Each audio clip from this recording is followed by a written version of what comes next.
Hi, my name is Yoselin, and today I'll be talking about individualism versus collectivism, island mentality versus frontier mentality, uh, the major religions, and a brief history of Russia. So I'm going to start off by talking about individualism versus collectivism.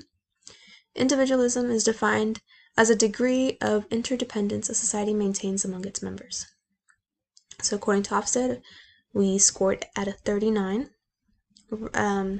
There is a significant historical focus on community and collectivism in Russia.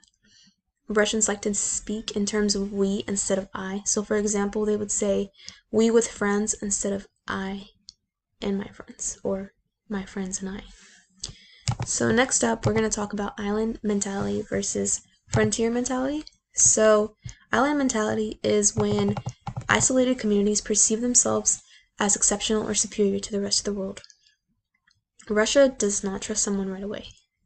You must show them that you are worthy of their trust. You must invest considerable amount of time, as well as effort.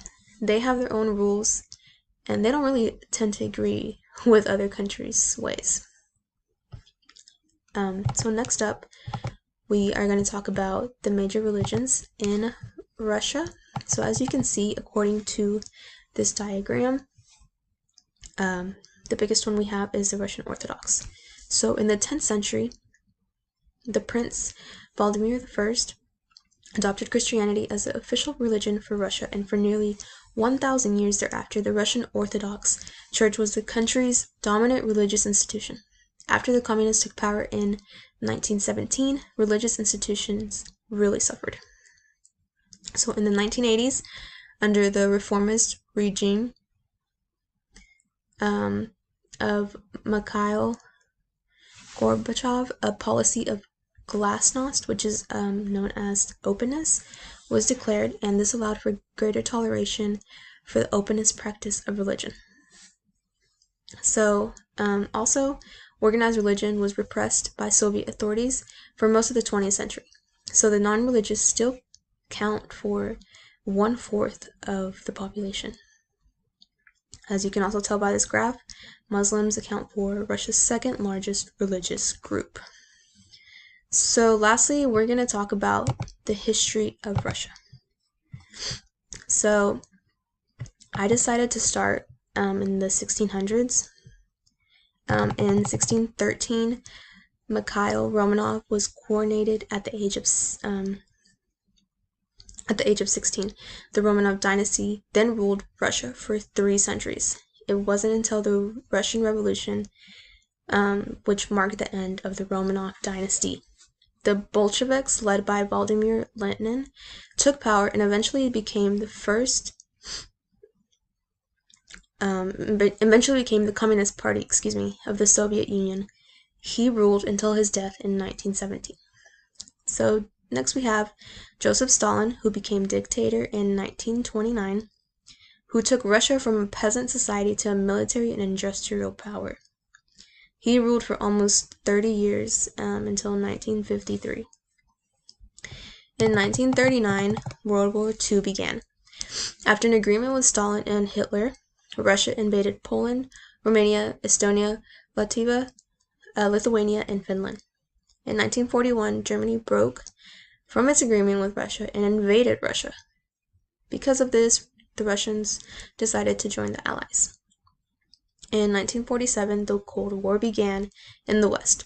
The Soviet Union promoted pre-Soviet revolution in China, Middle Near East, and as well as Asia. In 1949, the Soviets exploded their first nuclear bomb. In 1957, the Soviet artificial satellite Sputnik became the first to orbit Earth. On March the 11th, 1985, Mikhail Gorbachev is elected General Secretary of the Communist Party and thus effectively became Russia's leader. He was elected president in 1990, the same year that he brought the Cold War to an end. In 1986, on April 26th, the world's worst nuclear accident occurred. The Chernobyl nuclear power plant near Kyiv in Ukraine exploded, causing thousands of deaths, 1,700,000 severe poisoning cases. The land that was destroyed will remain unlivable for 150 years. On December the 25th, 1991, the Soviet Union dissolved and Gorbachev resigned. In the year 2000, on March 26, Vladimir Putin is elected president. He is then re-elected in 2004, in which he won by a landslide. He leaves office in 2008, and Dmitry Medvedev is elected. Putin then comes back, and he is re-elected in 2012. In 2002, we had an incident on October the 23rd about Chechen rebels who stormed into a Moscow theater and took over 700 people hostage. After a 57-hour standoff, most of the rebels and around 50 hostages were killed. In 2006, on July the 25th, the FBI announced an investigation into possible hacking of the Democratic National Committee's computer system. They were accused of meddling in the 2016 U.S. presidential election to help Donald Trump win. In the year 2018, Putin was re-elected and he was sworn in for another 6 years. That is all I have for these slides. I will now pass it on to Fine.